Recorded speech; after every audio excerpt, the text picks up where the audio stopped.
É sempre bom ver quando a gente escolhe passar o dia do nosso aniversário na casa do Senhor, né? Porque você está aos pés de Deus e você escolhe comemorar o teu aniversário na casa do Senhor. É muito bom. Queridos, Filipenses capítulo 3, versículo 7. Hoje eu queria falar sobre mudança radical. Que Deus nos propõe uma mudança radical. Filipenses capítulo 3. E, para quem não sabe, no nosso discipulado a gente tem estudado Filipenses. Estudando Filipenses, estudando a carta de Paulo, estudando o que Paulo viveu, eu a cada vez mais me sinto um nada. Eu a cada vez mais, ele é uma inspiração para nós, mas quando a gente estuda a carta de Filipenses, a gente começa a questionar muita coisa que está sendo compartilhada aí, do jeito que está sendo compartilhado. Tem um texto em que Paulo diz assim, olha, se estiverem pregando um outro Jesus ou um outro evangelho, não aceitem. Eu até falei isso no discipulado rapidamente, porque às vezes não estão pregando Satanás e seus demônios. Estão pregando um outro Jesus. Percebe que o negócio está envelopado no nome de Jesus. O cara não chega falando do diabo e Satanás. Ele não chega pregando um negócio completamente diferente. Ele empacota um negócio bonito que parece Jesus, mas é outro Jesus. E qual que é um outro Jesus e um outro evangelho? Quando você conecta a carta de Coríntios em carta de Filipenses e a carta de Colossenses e tantas outras cartas de Paulo, esse outro Jesus é um evangelho sem cruz, sem entrega, sem renúncia e que coloca na placa bem grande, pare de sofrer, quando na mesma placa está escrito Jesus Cristo é o Senhor. Esse é um outro evangelho, esse é um outro Jesus. Porque é incompatível Jesus Cristo é o Senhor com pare de sofrer. Aqui a gente costuma brincar que a gente fala muito sobre sofrimento. Mas cada vez que a gente prega a palavra, mergulha nas cartas de Paulo, a gente entende que é impossível não falar de sofrimento. Inclusive, depois eu quero ler um trecho desse livro do C.S. Lewis, que é Cartas do Diabo ao Seu Aprendiz. C.S. Lewis escreveu um livro onde é como se fosse o diabo escrevendo para os seus aprendizes. E aqui nessa carta, a gente vai ler a Bíblia. Num momento eu vou ler um capítulo do C.S. Lewis. Aqui nesse livro é o diabo falando para os seus aprendizes, o pai do diabo é o Satanás, e quando ele se refere ao inimigo, ele está falando de Deus. É bem interessante.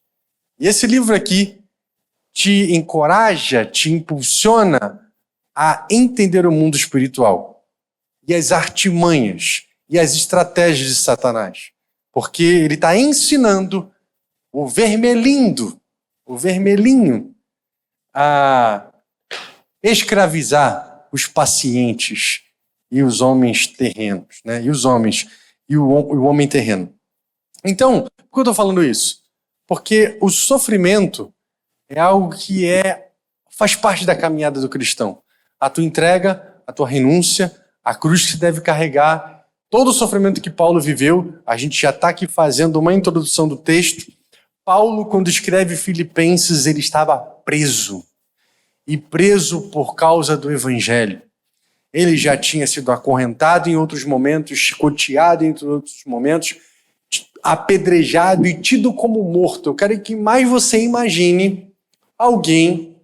Hoje eu estava vindo pela Brasil, teve um acidente, eu passei, eu falei, o cara se acidentou, eu falei, não, o cara tá bem. Ok, fui embora. Outra coisa é você olhar e falar assim, morreu. Então você imagina como é que Paulo estava de tanta pedrada. A Bíblia diz que as pessoas saem, os discípulos se aproximam, ele se levanta e entra na cidade novamente. Peraí, esse cara tem um negócio nele que não é possível. Ele estava apedrejado, tido como morto, e ele entra na cidade. Ele está preso. E a carta de Filipenses é reconhecida e conhecida como a carta da alegria. Porque o que mais ele fala em Filipenses é alegrai-vos, alegrai-vos, alegrai-vos. Eu me alegro, eu me alegro. E o que mais sensacional é como eu posso aprender, o que eu posso aprender com Paulo que está preso e diz que está alegre. Que está preso e diz, mas eu estou preso, mas a palavra não está. Que está preso e diz para as pessoas que estão livres, alegrai-vos. Que está preso e diz, olha, primeiro capítulo, a carta de Filipenses retrata, no capítulo 1, 2, 3 e 4, os roubadores da alegria. E no capítulo 1, ele fala que o primeiro roubador da alegria são as circunstâncias. No capítulo 2, o segundo roubador da alegria podem ser as pessoas. No capítulo 3, o terceiro roubador da alegria pode ser o amor ao dinheiro. E no capítulo 4, o outro roubador da alegria é a ansiedade.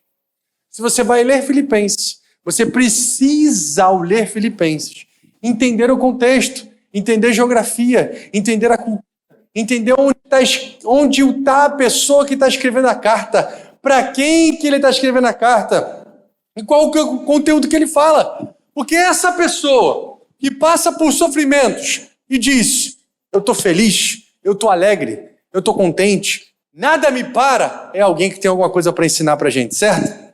Então é isso. Uma transformação radical é o que Deus quer fazer na nossa vida. Uma inversão de valores. O que era importante para a gente deixa de ser. E uma nova forma de vida. Filipenses capítulo 3, versículo 7. Paulo começa a dizer, mas o que para mim era lucro, passei a considerar como perda por causa de Cristo. Vou pausar aqui. Como esterco. Só que a melhor palavra não é esterco, é dejeto. Porque as pessoas falam que esterco serve para alguma coisa. Mas se você for ler o contexto, não era o que ele sabia. O que ele considera como nada, como dejeto, como fezes, não é esterco de vaca, era a justiça própria dele. Nesse mesmo capítulo, vamos só voltar para você entender o que ele considerava como lucro, inversão de valores. Era lucro, era ganho, era importante. E agora ele considera como nada por causa de Cristo e para alcançar a Cristo. O que é isso? Vamos ler. Você vai parar de repetir, ou você vai talvez corrigir com amor as pessoas que falarem que o que Paulo tinha ainda servia para alguma coisa. Não servia para nada. E por que eu digo isso? Porque no capítulo anterior, ele diz o seguinte... No mesmo capítulo, versículo 4, olha o contexto. Está dando acho que microfonia. Olha o contexto, no versículo 4. Embora eu mesmo tivesse razões para ter tal confiança, pode tirar um pouquinho do agudo no microfone, que eu acho que talvez melhore a microfonia. Se alguém pensa que tem razões para confiar na carne, eu ainda mais, pertencente ao povo de Israel, à tribo de Benjamim, verdadeiro hebreu, quanto à lei fariseu, quanto ao zelo perseguidor da igreja, quanto à justiça que há na lei, irrepreensível. Mas o que é para mim era lucro, o que é? Não era cultura, inteligência, sabedoria, não era nada disso. O que era lucro? O que era lucro para ele? A confiança nessas coisas, ser zeloso, filho de fariseu, circuncidado ao 8º dia, da tribo de Benjamim. O que para mim era lucro, eu considerei como dejeto. Fezes, não é esterco. Porque esterco ainda serve para alguma coisa. Dejeto não serve para nada. Porque aquilo ali, para nada, servia a fim de alcançar a Cristo. Então percebe? O que para você, antes de conhecer Cristo, era muito importante, era legal pra caramba, te colocava numa posição de status, de poder. Vê se é aquele microfone lá que tá ligado, por favor. Não é? Então pode desligar os retornos aí, que aí a gente vê se a gente mata esse microfonia. Você vê como é que a gente sofre um pouquinho e a gente já se incomoda, né? Paulo tava preso. Paulo estava preso, a gente está incomodando com no nosso ouvido. Então percebe, aqui você tem alguém que é circuncidado ao 8º dia, que é da tribo de Benjamim, que é filho da filha de fariseu,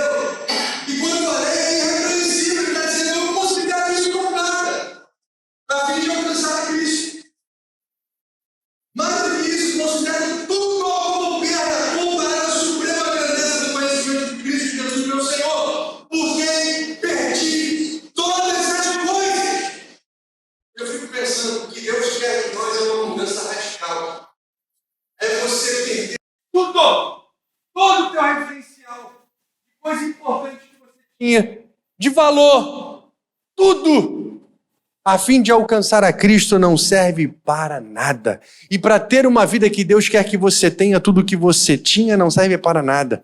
Você está disposto a inverter teus valores, a deixar Deus inverter o que era importante para você, sacudir você todinho por dentro e por fora, de maneira que o que você achava importante deixa de ser? A tua vida do jeito que corria perde sentido.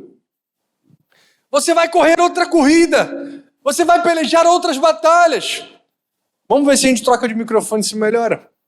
Você vai pelejar outras batalhas. Você vai correr outras corridas. Você vai ter outros valores. Você vai ter outras coisas importantes. Aquilo que você se apoiava, aquilo que era a tua confiança, agora melhorou? Aquilo que era a tua confiança, agora não é mais isso que você confia, não é mais isso que você busca. Para que você acorda cedo e dorme tarde? Para que você trabalha?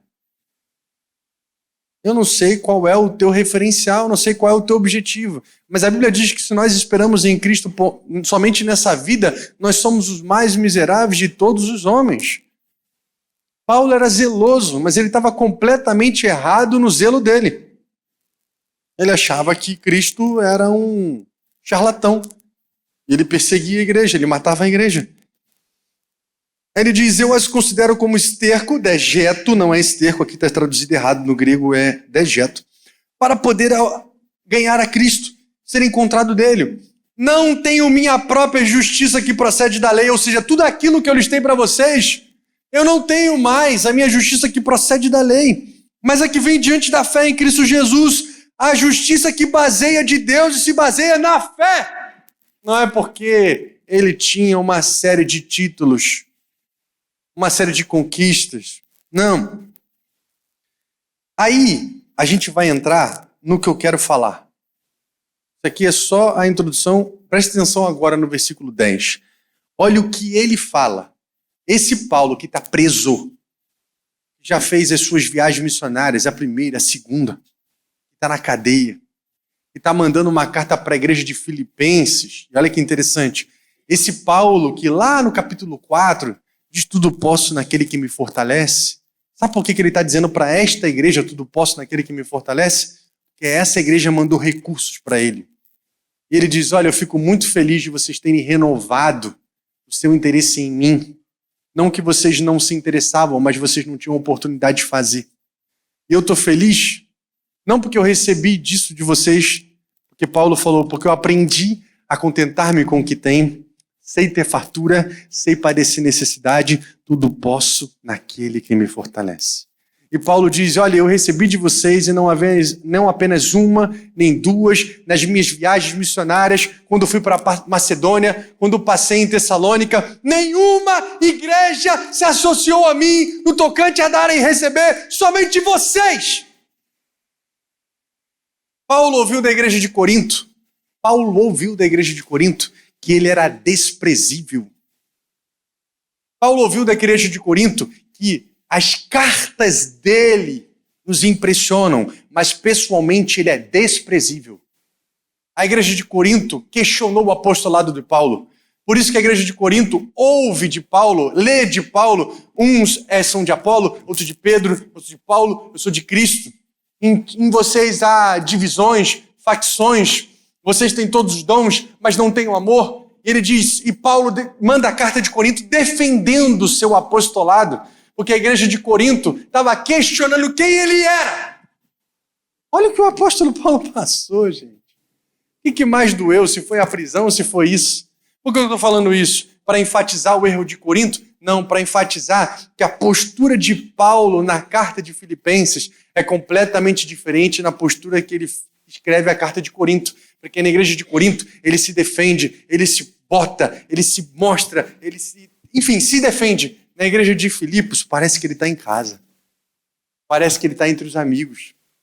Ele fala, eu me alegro por vocês, eu sempre oro por vocês, eu me alegro sempre quando eu oro por vocês, e vocês oram por mim, eu me alegro porque o evangelho está sendo expandido, e vocês nunca esqueceram de mim. Eu estou preso aqui, e vocês continuam mandando recursos por Epafrodito.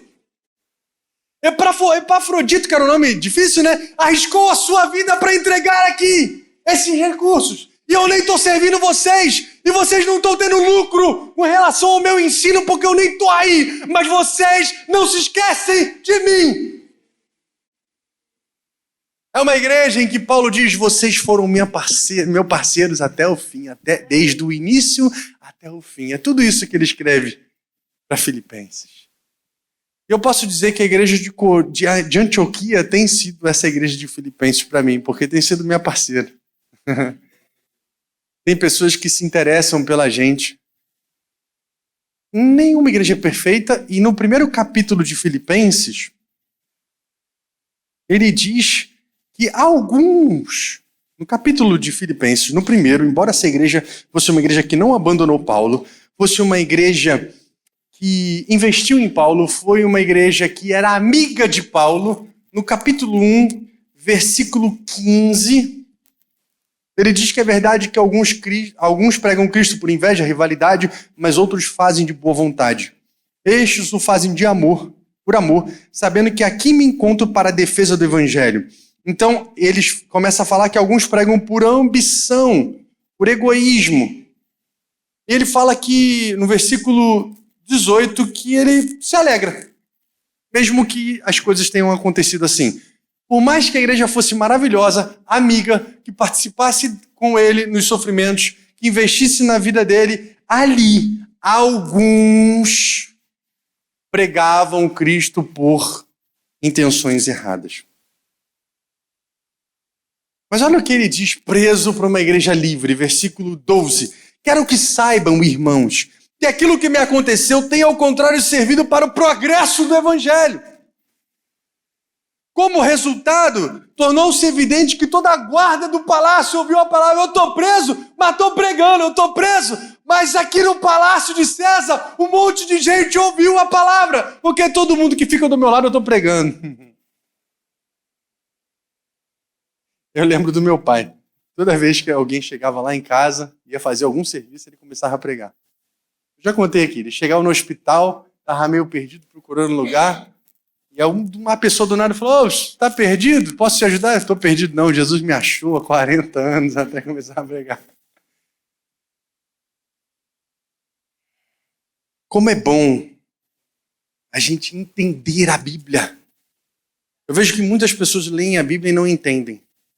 Mas é bom a gente entender a Bíblia, porque quando a gente entende essa carta, entende que Paulo está preso, entende que o sofrimento tem contribuído para a pregação do Evangelho, e que outras pessoas estão ouvindo o Evangelho, e que a alegria dele não vai embora, que a alegria dele continua estando presente. O teu problema não é porque Deus te abandonou, nem porque você está em pecado necessariamente, e nem porque você não é de Deus. O teu problema e o sofrimento podem estar contribuindo para uma mudança radical na tua vida. Percebe? Vamos voltar aqui para o capítulo 3, onde ele diz que não considera mais como lucro o que era lucro, considera como perda. Agora o que era perda, agora eles se transformaram como lucro, mudança radical, mudança na mente, mudança de valores. E agora ele diz o seguinte aqui, ó, no versículo 10. Quero conhecer Cristo, o poder da sua ressurreição e a participação em seus sofrimentos, tornando-me com ele na sua morte. Por isso, querido, se você quer ser como Cristo, se você quer ser como Paulo, se você quer viver um evangelho profundo, você precisa desejar o que Paulo desejou. E eu vou repetir o que ele deseja. Quero conhecer a Cristo, o poder da ressurreição, a participação em seus sofrimentos. Ele sofreu por quê? Por causa do evangelho, por causa da verdade, por causa da santidade, por causa de Deus. Então eu quero me participar. E essa palavra participar é koinonia. O que Paulo está dizendo, eu quero ser participante, eu quero ter comunhão, eu quero comungar, eu quero ter participação, koinonia nesse sofrimento. Mas só quer isso quem teve a mudança de valor estabelecida na vida. Porque quem não tem mudança de valor estabelecida na vida, sofrimento, fica para você.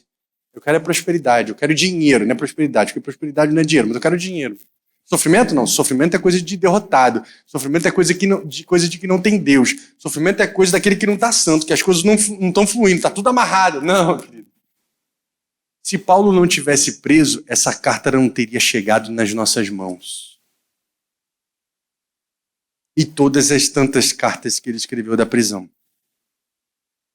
Eu não sei se isso te consola, mas me consola. Me consola saber que o caminho do cristianismo tem sofrimento. E eu falei lá no PG e falo aqui, que isso é uma coisa que a gente ensina, mas a gente precisa viver. Sabe por que às vezes a gente ensina e precisa viver e que às vezes a gente não está vivendo 100%? Eu queria que você imaginasse, quem tem memória assim de fotográfica, assim, fotográfica não, alguém que quando fala assim começa a imaginar as coisas, quem tem? Visual. Quem tem memória visual? Então ok, beleza. Quero que você imagine agora, se você é como Cristo, se você quer conhecer a Cristo, o poder da ressurreição, e se você quer ter participante do sofrimento, tornando com ele na sua morte, imagina agora o teu parente se levantando contra você, dando na tua cara, te caluniando, arrumando confusão com você, ou o teu chefe, que é quase teu inimigo, teu opositor, ou aquela teu amigo do trabalho que se levanta para derrubar porque tu é crente, ou o irmão aqui da igreja, e às vezes se permite ser usado pelo cão. Aqui não tem isso não, só em outros lugares, né? Ou qualquer outra pessoa que se levanta para te caluniar. Se você ficar irritado, estressadinho e a carne tremer, você ainda não entendeu o que Paulo entendeu. Sabe por quê? Porque Paulo dizia que se alegrava nos sofrimentos e que queria sofrer como Cristo sofreu. Logo, a carne de Paulo nem tremia quando isso acontecia. Pegou? Quando eu digo que quando eu olho para Paulo eu me sinto nada? Porque se alguém se levanta e começa a falar, pastor Davi isso, pastor Davi aquilo, pastor aquilo é meu outro, aí a carne começa a tremer aqui dentro. Aí você começa, a narina começa a dar aquela ventilada, né? A tua cara começa a ficar vermelha, mas se você acreditasse 100% lá no tutano, que é uma alegria sofrer para Cristo, que é um privilégio, e se você de fato tivesse o que Paulo ensina, considere motivo de grande alegria sofrer por conta de Cristo, quando você levantasse alguém para falar de você, você ia falar, estou me alegrando, eu me alegro, porque isso aqui é uma maravilha, eu estou no caminho certo, eu estou pregando a Cristo, isso está acontecendo por conta da oposição do Evangelho, não é sobre mim, é sobre Cristo. E aí, quem chegou nesse nível aí? Levanta a mão, por favor, que eu quero ver. Ah, tá. Eu te falei que aqui não tem gente mentirosa? Aqui não tem gente mentirosa, ninguém levantou a mão, não tem mentiroso. Todo mundo é verdadeiro, todo mundo sabe que a carne treme. Todo mundo sabe que a carne treme quando um opositor se levanta, quando alguém quer te derrubar, quando alguém quer acabar com você. Mas isso não significa que você não está no caminho, amém? Paulo também diz, eu quero conhecer a Cristo, o poder da sua ressurreição, a participação do sofrimento, tornando-se com ele na sua morte, para de alguma forma alcançar a ressurreição dentre os mortos. O que Paulo está dizendo, e ele alcançou muita coisa, é que ele também não tinha alcançado tudo isso ainda. Aleluia. Olha como é que é maravilhoso a gente ler a Bíblia. Porque se Paulo não alcançou tudo isso e não alcançou a perfeição, ele é inspiração para mim e para você. Muito embora ele esteja anos-luz na minha frente, ele também ainda não alcançou, mas ele prossegue para avançar. Então, quero conhecer a Cristo. Essa palavra é gnosko. Quero conhecer a Cristo, essa palavra no grego é uma forma prolongada do verbo. Quero conhecer, quero perceber, quero ter conhecimento. É alguma coisa contínua. Quero conhecer, é prolongamento, é uma ação prolongada. O poder da ressurreição, dunamis, poder. A participação do seu sofrimento, koinonia, comunhão do seu sofrimento. Tornando-me como ele. Isso é muito forte. Eita, Jesus. Você não torna como Jesus enriquecendo. Você não torna como Jesus sendo cabeça e não cauda, porque ele foi servo. Você não se torna como Jesus sendo exaltado. é sendo humilhado. Porque Jesus abriu mão, Jesus se tornou servo, abriu mão da sua glória, nos serviu e Deus o exaltou acima de todo nome. Então, se você quer se tornar como ele, seja o menor de todos, sirva a todos, seja servo, lave pé, tome na cara, perdoe, caminhe uma milha, participe do sofrimento. Quer a palavra mais motivadora você ter um bizu para como parecer com Cristo? E se você parecer com Cristo, você vai ser bem-aventurado em tudo o que você fizer. Vai ser como árvore plantada junto ao ribeiro, cujas folhas não caem e na estação certa dá o seu. O Sermão do Monte, lá no comecinho, tem a bem-aventurança. Bem-aventurado é muito feliz. Muito feliz o pobre de espírito, aquele que reconhece sua falência. Muito feliz é aquele que chora o seu pecado. Muito feliz é o manso que não briga pelos seus direitos. Muito feliz é o que tem fome e sede de justiça. Muito feliz é o perseguido. Muito feliz. Mas hoje a gente tem uma cultura de o seguinte: eu quero é ser feliz. E eu quero é ser feliz não tem nenhum embasamento no Sermão do Monte de Jesus. Porque eu quero ser feliz de quem diz que quero ser feliz, o cara não chora, o cara não é manso, o cara não tem fome e sede de justiça, ele tem fome e sede de um monte de coisas humanas, porque o Deus dele é o ventre. Nós vamos falar sobre isso aqui. O quanto que eu vivo para mim, o quanto que eu vivo para o outro. Mas vamos dizer que Paulo aqui está concluindo, terminando um assunto dizendo: eu quero conhecer a Cristo. Você precisa ter esse desejo, eu quero participar do sofrimento, eu quero me tornar como ele na morte, para de alguma forma alcançar a ressurreição dos mortos. Aí ele diz: não que eu tenha obtido tudo isso, mas uma coisa faço, esquecendo-me das coisas, prossigo. Essa palavra prossigo é uma palavra no grego que diz que ele faz um esforço absurdo. Prossigo para o alvo, para o prêmio da soberana vocação. Você está prosseguindo para esse alvo de tornar-me como ele? O que ele fala de tornar como ele é que nós precisamos estar totalmente familiarizados com o seu caráter. Hoje na EBD dos Homens falou sobre caráter, né? Nós precisamos estar totalmente familiarizados com o caráter. Eu falei no discipulado,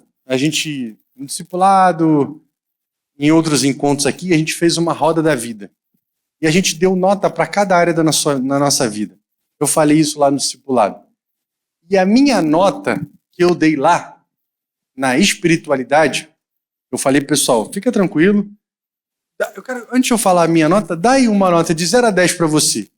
De 0 a 10, como é que está a tua espiritualidade? Não é precisa falar alto não, só para você. Eu disse que essa nota que você se deu é muito relativa. Porque vai depender do teu referencial. Tem gente que pode ter se dado 10. Por quê? Se contenta em vir no culto de domingo, tá tudo bem. Não pega a Bíblia, não lê, não ora, no jejum, não faz nada. Eu me dei 6. Porque estudando Filipenses eu vi. No natural eu não consigo. Somente uma vida cheia do Espírito Santo para dizer: pode cortar lá, pode cortar cá, porque nossa esperança é a vinda dele e a pátria está nos céus. Por isso que eu me dou 6. Você pode ter se dado 10, talvez você nem pensou nisso. Muitos vivem como inimigo da cruz de Cristo. Mas a gente acha que a gente está entre os poucos. Mas vamos ser sinceros. Tu lê a Bíblia todo dia? Ou no domingo tu faz assim: ih, peraí, onde é que tá minha Bíblia mesmo? Peraí. Ah, achei.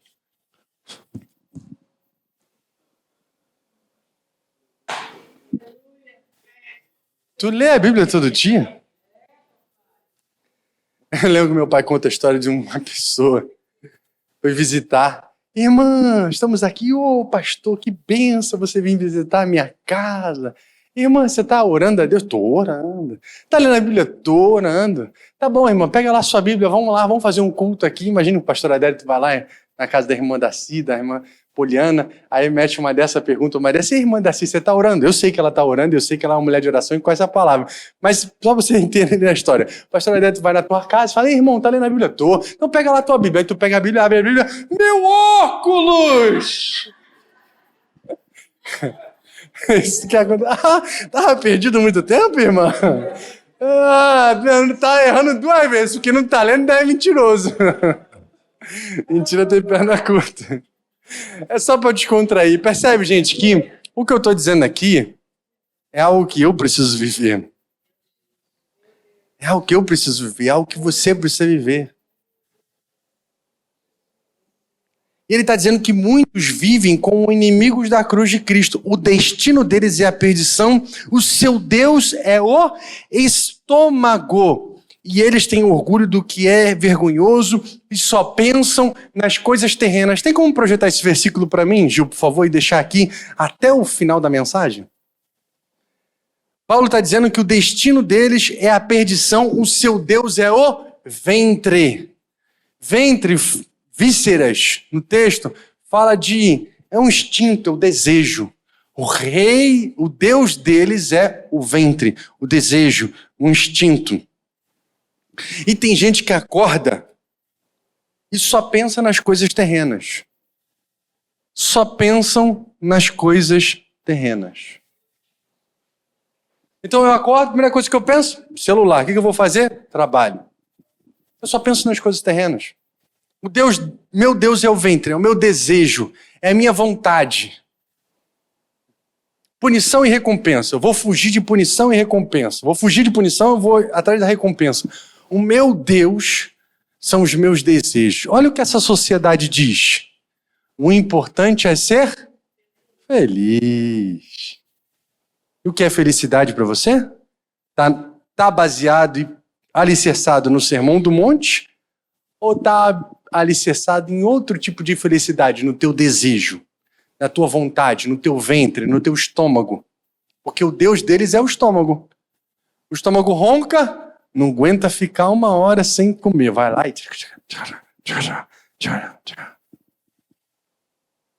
O que é o estômago? É onde você satisfaz o seu desejo, a tua vontade. Você pensa nas coisas terrenas, porque a tua vida está aqui. Mas olha o que Paulo diz aqui. Ele diz o seguinte: a nossa cidadania, porém, está nos céus, de onde esperamos ansiosamente o nosso Salvador, que transformará o nosso corpo abatido como um corpo glorioso. Você anseia ansiosamente? Ou você é daquele que diz, Senhor, espera mais um pouquinho. Deixa eu ler aqui esse livro, esse capítulo. Eu sei que talvez seja um pouco difícil para alguns, porque o C.S. Lewis nem sempre é fácil de entender, mas depois eu posso tirar foto, botar no grupo e você ler calmamente. O que você precisa entender é que esse livro é a carta de um diabo ao seu aprendiz. Vou repetir. É a carta do diabo ao seu aprendiz. Ele está ensinando como estragar a gente, como destruir a gente. O pai que aparece aqui é o diabo e o inimigo é Deus, porque é o diabo falando de Deus, o inimigo, né? Vamos lá, meu querido Vermelindo. Então quer dizer que você nutre grandes esperanças de que a fase religiosa do seu paciente esteja definhando, não é? Eu sempre achei que a academia de treinamento havia chegado ao fundo do poço desde que empossaram o velho Remeleca como diretor. O velho Remeleca é uma potestade desgraçada lá. Mas agora tenho certeza. Será que ninguém nunca lhe contou sobre a lei da ondulação? Lei da ondulação. Os seres humanos são anfíbios. Em parte são animais, em parte são espíritos.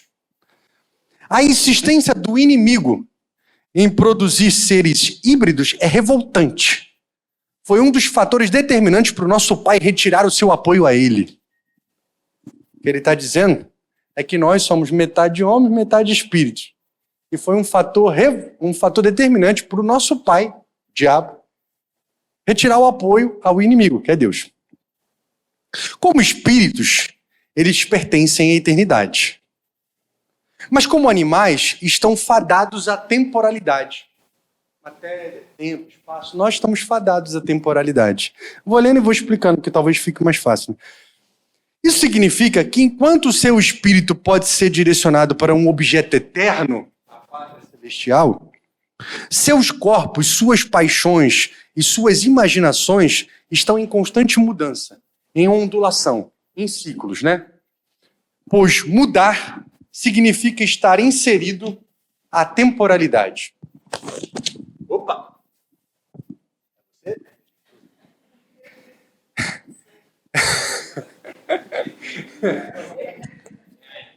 É só para descontrair.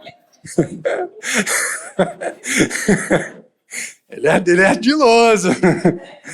Eles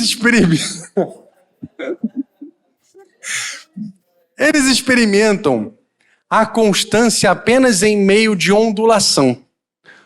O retorno repetitivo a um nível no qual frequentemente se desviam uma série de altos e baixos. Então ele está dizendo que a gente vira e mexe, entra em níveis de altos e baixos e coisas que começam e acabam em ciclos. É isso que ele está dizendo. Se você tivesse observado o seu paciente cuidadosamente, Vermelindo, teria visto essa ondulação em todos os aspectos da sua vida. Seu interesse pelo trabalho, sua afeição pelos amigos, seus apetites físicos, todos têm altos e baixos. Enquanto os seres humanos viverem sobre a Terra, os períodos de riqueza e vivacidade emocional e física se alternarão em períodos de entorpecimento e de pobreza. A aridez e o tédio do seu paciente que está passando agora não são, como você entusiasticamente supõe, obra sua, Vermelindo. O que ele está passando de tédio e tudo mais não é obra sua, é meramente um fenômeno natural. Em algum momento a gente vai sentir tédio, a gente vai passar por dificuldade, aí ele fala, que nada nos servirá se não soubermos tirar vantagem disso. O diabo falou, a gente precisa tirar vantagem disso. Para decidir qual é a maior vantagem que se pode tirar, você deve perguntar, o que o inimigo pretende fazer com isso? Ô Vermelino, pergunta o que o inimigo pretende fazer com isso. Com esse momento aí. Faça o oposto. Talvez você se surpreenda com o fato de que ele, em seus esforços para ter em posse permanentemente de uma alma, ele, o inimigo, confie muito mais nos baixos do que nos altos. Ele está dizendo, um inimigo, para ter posse de uma alma, confia muito mais no sofrimento do que na alegria. É o que o diabo está falando. Alguns dos seus filhos prediletos passaram por vales e depressões maiores e mais profundos do que qualquer outra pessoa. E a razão é a seguinte: para nós, humanos não passam de comida. Nosso objetivo é a absorção da vontade deles à nossa. Para aumentar a nossa própria reserva de egoísmo às custas dele. Mas a obediência que o inimigo demanda sobre os seres humanos é algo bem diferente. O inimigo demanda uma obediência, é diferente da nossa. A nossa é para eles sejam nossos alimentos. Os seres humanos são nossas comidas, é para alimentar o nosso egoísmo. Então a gente exige obediência dos humanos para acabar com a vida deles. O inimigo não. O inimigo tem um plano bem diferente. Ele pede obediência não é para acabar com os seres humanos. Deve-se encarar o fato de que toda aquela conversa sobre o seu amor pelos homens e liberdade perfeita que vem de se entregar e se dedicar a ele não é mera propaganda, não. E sim uma verdade aterrorizante. Para o diabo, a promessa de Deus de liberdade, de amor, é uma verdade aterrorizante. É o que ele está dizendo. E o diabo segue dizendo para Vermelindo, ele quer realmente encher o universo com um monte de pequenas réplicas repugnantes de si mesmo. O diabo falando para o Vermelindo. Ele quer encher o universo com um monte de réplicas repugnantes de si mesmo. Você é réplica de Jesus. O diabo está falando, que réplica repugnante. Criaturas cuja vida, numa escala em miniatura, serão qualitativamente como a sua. E não porque ele as tenha absorvido, mas porque elas desejam se conformar de livre e espontânea vontade a Ele. O diabo está falando isso tudo. O que nós queremos é apenas gado que possa acabar nos servindo de comida. Ele deseja servos que possam acabar se tornando como filhos. Ele. Nós desejamos sugar. Ele deseja retribuir. Nós somos vazios e queremos ser preenchidos. Ele é pleno e por isso transborda. O objetivo da nossa guerra é um mundo em que o nosso Pai nas profundezas tem absorvido todos os seres humanos. Já o inimigo deseja um mundo cheio de seres unidos a ele, mas que ainda assim continuam distintos. Olha que interessante. Deus quer uns seres unidos a ele, mas que continuam sendo seres singulares. E aí que entram os períodos de baixa. A gente está falando sobre sofrimento? A gente está falando sobre vale? Pois é. Aí que entram os períodos de baixa. Você já deve ter se perguntado muitas vezes por que o inimigo não usa os seus poderes para estar sensivelmente presente nas almas humanas em qualquer nível sempre que desejar. Mas agora você vê que o irresistível, o incontestável, são duas armas que a própria natureza de seu desígnio impede de usar. O que ele está dizendo? Deus não se revela metendo o pé na porta. Deus não se revela irresistivelmente ou incontestavelmente. Isso Deus não pode fazer, ele está dizendo. Porque atropelar a vontade humana, o que aconteceria se ele se tornasse perceptível, mesmo num nível mais mínimo, não valeria de nada para ele, porque ele não pode violentar os seus seres, apenas encantá-los. Pois sua ideia desprezível é fazer duas coisas incompatíveis ao mesmo tempo. As criaturas devem ser um com ele, sem deixarem de ser elas mesmas. Então o diabo está dizendo, o que Deus quer fazer de você é você ser um como ele, sem deixar de ser você. Não é coisa que o diabo faz, ele quer acabar com você. Simplesmente anulá-las ou assimilá-las não servirá para o seu propósito. Ele está preparado para intervir um pouquinho no início. Irá instigá-los com pequenos sinais. E Deus está fazendo isso. Está te instigando com pequenos sinais de sua presença, que, embora minguados, parecem grandes para eles. Repletas de doçura emocional e representativas de uma resistência fácil à tentação. Mas ele nunca permitirá que esse estado dure para muito tempo, senão ele vai atropelar você e a sua vontade. Mais cedo ou mais tarde, irá retirar-se. Senão, de fato, pelo menos de sua experiência consciente, todo o apoio e incentivo, deixará a criatura andar com as suas próprias pernas, a fim de executar, a partir da própria vontade, aqueles deveres que já perderam o atrativo. Aí vamos lá, mais um pouquinho. É durante esses períodos de baixa, de sofrimento, que nós estamos pregando aqui, muito mais do que os períodos de pico, que ela amadurecerá e se tornará o tipo de criatura que ele deseja que ela seja. É muito mais no sofrimento, é muito mais nos períodos de baixa que você amadurecerá e se tornará a criatura que ele deseja. E o diabo sabe disso. Ele pergunta, o que o inimigo quer fazer? Vamos fazer o oposto. Porque a gente não sabe, a gente não consegue perceber o mundo espiritual, a gente não consegue entender a mente de Deus, a gente não consegue ler a mente dos homens, então a gente tem que só ler. Vamos tentar ler e jogar aqui com o nosso jogo. Desse modo, as orações feitas no estado de aridez são aquelas que o agradam mais. A tua oração no deserto, no estado de aridez, é que agrada mais o Senhor.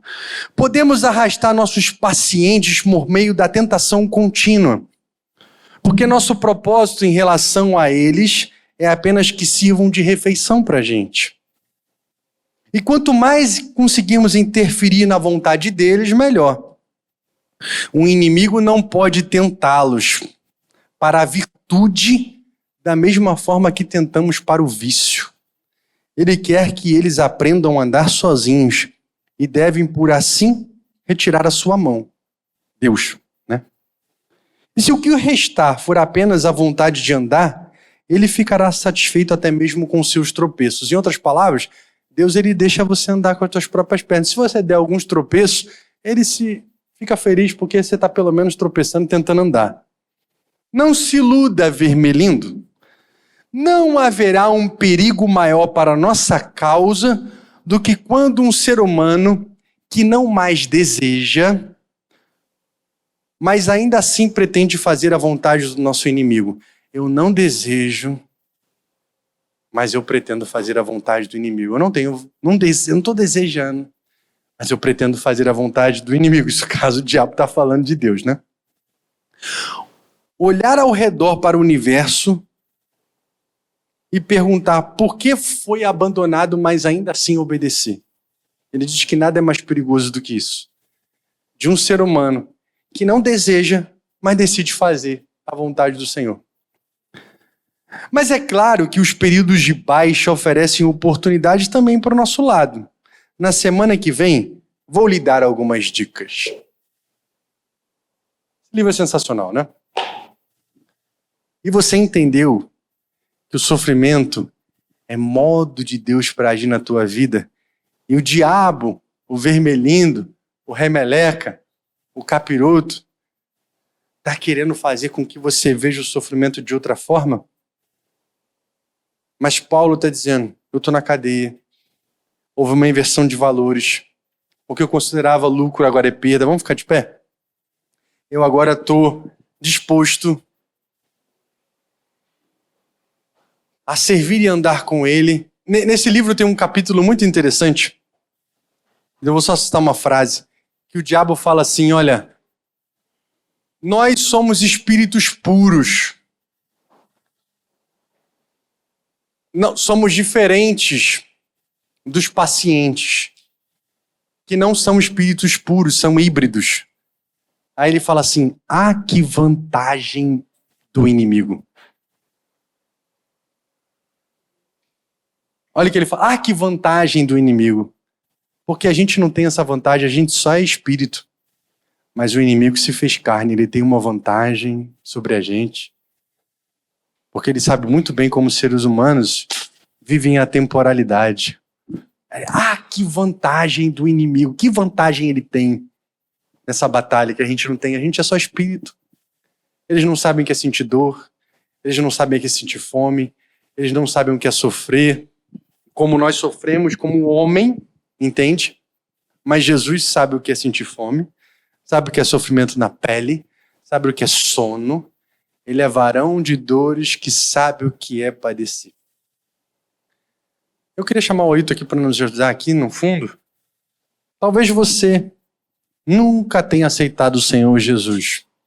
Ou talvez você tenha ouvido falar de um outro Jesus. E você entendeu que está na hora de ter uma mudança radical na tua vida. Está na hora de você entregar a tua vida para Jesus, abrir mão da tua inteligência, do teu saber, dos teus princípios e valores. Eu queria te convidar a você vir aqui na frente, se você quiser. A gente quer orar por você. Se você quiser abraçar o Evangelho e ser salvo por ele. Bem, o horário está avançado. Eu queria orar por você também. Você que é cristão, você que já está na caminhada com ele e entendeu que precisa entregar o que é teu de importante aos pés do Senhor. Você entendeu nessa noite, Senhor, aqui estão os meus sonhos. Aqui estão os meus interesses. Aqui está o que eu penso todo dia, que são só essas coisas terrenas aqui. Eu quero entregar aos teus pés. Sai do seu lugar, querido. Não fica com vergonha, não.